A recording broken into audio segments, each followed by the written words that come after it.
আসসালামু আলাইকুম ওয়া রাহমাতুল্লাহ। সুস্বাগতম জানাচ্ছি মোহাম্মদ এগ্রো ফার্মস থেকে। আমি মোহাম্মদ ইসরাফিল।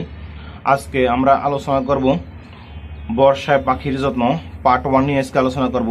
পার্ট 1-এ আমাদের থাকবে পাখি ক্রয় ও হোম কোয়ারেন্টাইন ব্যবস্থাপনা, অর্থাৎ একটা পাখি বা এক পেয়ার বা অনেকগুলো পাখি যখন আপনি ক্রয় করবেন, এর ক্রয় থেকে শুরু করে হোম কোয়ারেন্টাইন পর্যন্ত 10 থেকে 15 দিন পাখির ব্যবস্থাপনা কিভাবে নেবেন তা নিয়ে আজকের আমাদের আলোচনা হবে ইনশাআল্লাহ।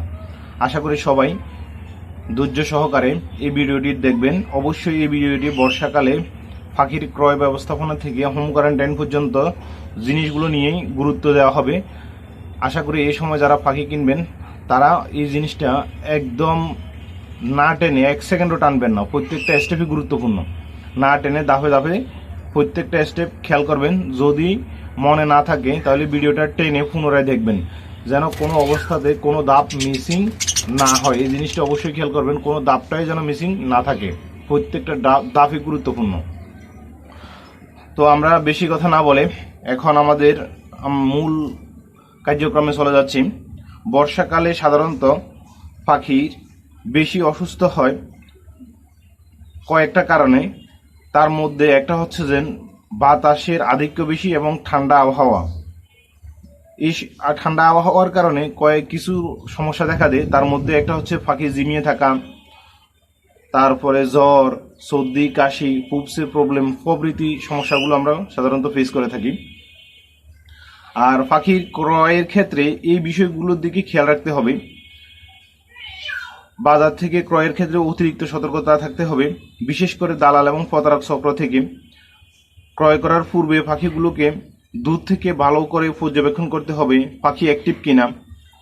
আর যখন আপনি ক্রয় করবেন সেক্ষেত্রে পাখির মিউটেশন সম্পর্কে ভালো ধারণা থাকতে হবে।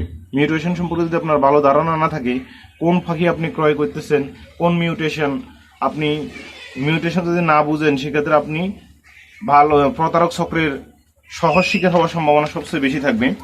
এই জন্য আপনাকে অবশ্যই মিউটেশন সম্পর্কে ধারণা থাকতে হবে।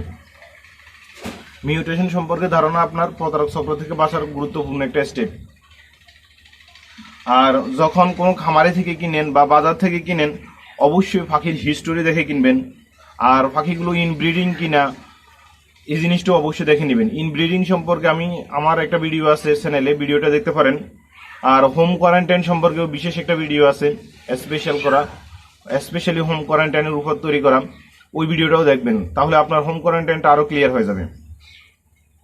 আর পাখির হিস্টোরির ক্ষেত্রে খামার থেকে যদি নেন সেক্ষেত্রে ভালো করে জেনে নিতে হবে, যেমন মা বাবা, দাদা দাদি, নানা নানি, এদের রোগ ব্যাধি কী ছিল, ব্রিডিংয়ে কোনো প্রবলেম ছিল কিনা এদের, তারপরে রেস্টে কতদিন ছিল, অর্থাৎ কতদিন পর পর ওরা রেস্টে দেয়। তারপরে আপনাকে জানতে হবে এদের বাচ্চা কয়টা দিয়েছে, অর্থাৎ দাদা দাদি, নানা নানি এদের বাচ্চা কয়টা দিয়েছে। তারপরে কি কি খাবার এবং কি কি ওষুধ এদের দেওয়া হয়, ফুড ম্যানেজমেন্ট এবং মেডিসিন ম্যানেজমেন্ট আসলে কিভাবে করে তাদের থেকে জিনিসগুলো হিস্টোরি জেনে নিতে হবে। তারপরে আরো কিছু আছে, এখন পর্যন্ত এদের কি কি রোগ হয়েছে, কৃমির কোর্স করানো হয়েছে কিনা, কতদিন পর পর কৃমির কোর্স ওনারা করায়, তারপরে ব্রিডিং কোর্স করানো হয় কিনা, যদি ব্রিডিং কোর্স করানো হয় কোন কোন মেডিসিন তারা ব্রিডিং এর জন্য ইউজ করে। এই জিনিসগুলো আপনাকে জানতে হবে হিস্টোরির ক্ষেত্রে। ক্রয় করার পর কেরিং করার জন্য যে আমরা পদ্ধতি ব্যবহার করি, অনেকে দেখা যায় কি ব্যাগ পদ্ধতি ব্যবহার করে। কোনো অবস্থাতেই ব্যাগের মাধ্যমে বা পলিথিনের মধ্যে ফুটাইয়া বা অন্য কোনো কাপড়ের ব্যাগে বা শপিং ব্যাগে কেরিং করা পাখি ক্যারি করা যাবে না। অবশ্যই কেরিং কেজ আছে, বাজারে পাওয়া যায়, ওই ধরনের কেজগুলো ইউজ করতে হবে। অথবা বেশি পাখি হইলে আপনি এরকম একটা কেজের মধ্যে যে অনেকগুলো পাখি একসাথে নিতে পারেন, তাহলে সমস্যা হবে না। কেরিং কেজে সবচেয়ে পারফেক্ট থাকে। বাজার থেকে অথবা খামার থেকে বাসায় আনা পর্যন্ত বৃষ্টির পানি, অতিরিক্ত ধুলাবালি, ধোঁয়া যেন পাখির গায়ে না লাগে, এজন্য পর্যাপ্ত সতর্কতামূলক ব্যবস্থা নিতে হবে। কোনো অবস্থাতে পাখির গায়ে ধুলাবালি, ধোঁয়া এবং এই ধরনের বৃষ্টির পানি, এখন যেহেতু বর্ষাকাল, বৃষ্টির পানি, তারপরে অতিরিক্ত বাতাস, এই ধরনের জিনিসগুলো যেন পাখির গায়ে না লাগে, এই জিনিসটার পর্যাপ্ত ব্যবস্থা বা সেফটি আপনাকে নিতে হবে। বাসায় আনার পর হোম কোয়ারেন্টাইনে রাখতে হবে 10 থেকে 15 দিন। নিম পাতার পানি দিয়ে অথবা জীবাণুনাশক আপনি ইউজ করতে পারেন। নিম পাতার পানিটা সবচেয়ে বেস্ট, যেহেতু এটি ন্যাচারাল। আপনি পাখির খাঁচা, খাবার বাটি, পানির ফিল্টার খুব ভালোভাবে স্প্রে করতে হবে। পাখির গায়ে যখন স্প্রে করবেন সেটা অবশ্যই ফগ স্প্রে হবে। কিভাবে ফগ স্প্রে করবেন আমার চ্যানেলে তা নিয়ে একটা ভিডিও দেওয়া আছে, আশা করি ভিডিওটা দেখবেন, তাহলে আপনি আরো ক্লিয়ার হয়ে যাবেন ইনশাআল্লাহ। এতে আপনার কোনো সমস্যা থাকবে না। পাখি পর্যাপ্ত পরিমাণ রোদে রাখতে হবে। এই সময়টা হোম কোয়ারেন্টাইনে যখন রাখবেন এই সময়টাও অবশ্যই পর্যাপ্ত পরিমাণ রোদ যেন পাখি পায়, এই জিনিসটা খেয়াল করবেন। রোদের ক্ষেত্রে একটা জিনিস খেয়াল করবেন, আমি অনেকগুলো ভিডিওতে এই জিনিসটা বারবার বলি, অনেক ভাই এই জিনিসটা খেয়াল করেন না। খাঁচার অর্ধেক অংশ যেন রোদ্রে থাকে আর অর্ধেক অংশ যেন ছায়া থাকে, অর্থাৎ রোদ যেন পাখি ছেলে রোদ ব্যবহার করতে পারে এবং পাখির কাছে গরম ফিল হলে যেন ঠান্ডার মধ্যে ছায়ার মধ্যে থাকতে পারে। এই জিনিসটা অবশ্যই আপনাকে এনশিওর করতে হবে, নিশ্চিত করতে হবে। যদি আপনি এই জিনিসটা নিশ্চিত না করেন, পাখি অতিরিক্ত গরমে হিট স্ট্রোকের কারণে মারাও যেতে পারে, অতিরিক্ত রোদের কারণে। এবং ভিতরে পর্যাপ্ত পরিমাণে খাবার এবং পানির ব্যবস্থা রাখবেন যেন পাখির হিট স্ট্রোক বা অতিরিক্ত গরম না লাগে। এই জিনিসটা অবশ্যই খেয়াল করতে হবে আমাদেরকে। তারপরে পর্যাপ্ত পরিমাণ এগ ফুড, সফট ফুড এবং উন্নত সিড মিক্স।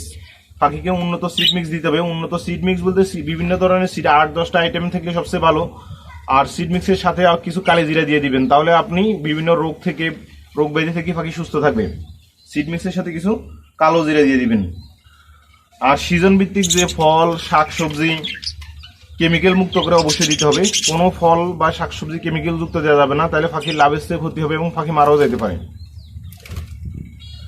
বাজার থেকে, খামার থেকে পাখি ক্রয়ের ক্ষেত্রে হোম কোয়ারেন্টাইন চলাকালীন সময় পর্যন্ত উপরের নির্দেশনাগুলো অবশ্যই একজন খামারিকে মেনে চলতে হবে সতর্কতার সাথে। কোনো অবস্থাতেই কোনো হেরফের করলে আপনার বিপদ হওয়ার সম্ভাবনা অনেক বেশি থেকে যাবে। ভালো থাকুক সকল খামারের পাখিগুলো, ভালো থাকুক সকল খামারি ভাইরাম। বিদায় নেওয়ার আগে ছোট্ট একটা রিকোয়েস্ট, যারা এখন আমার চ্যানেলটি সাবস্ক্রাইব করেন নাই আমার চ্যানেলটি সাবস্ক্রাইব করবেন। যারা অলরেডি সাবস্ক্রাইব করেছেন তাদেরকে অসংখ্য ধন্যবাদ। আর যারা এখনো সাবস্ক্রাইব করেন নাই তারা সাবস্ক্রাইব করে নেবেন এবং লাইক, কমেন্ট, শেয়ার করে আপনার বন্ধুদের সাথে ভিডিওটা শেয়ার করবেন যেন আপনার পাশাপাশি আপনার বন্ধুরাও উপকৃত হয়। এটার পাশাপাশি আরেকটা ছোট্ট রিকোয়েস্ট, সেটা হচ্ছে আমার ভিডিও চলাকালীন সময় যদি নামাজের সময় হয় যে ভিডিওটা পুশ করে অবশ্যই নামাজটা পড়ে নেবেন, এরপরে ভিডিওটা দেখবেন। আর ভিডিও চলাকালীন সময় যদি আপনার আজান দেওয়া শুরু হয় তাহলে অবশ্যই ভিডিওটা পুশ করে আজানে জবাব দিবেন এবং আজানে জবাব দেওয়ার পরেই ভিডিওটা দেখবেন। আজকের মতো এখানে বিদায় নিচ্ছি। আসসালামু আলাইকুম ওয়া রাহমাতুল্লাহি ওয়া বারাকাতুহু।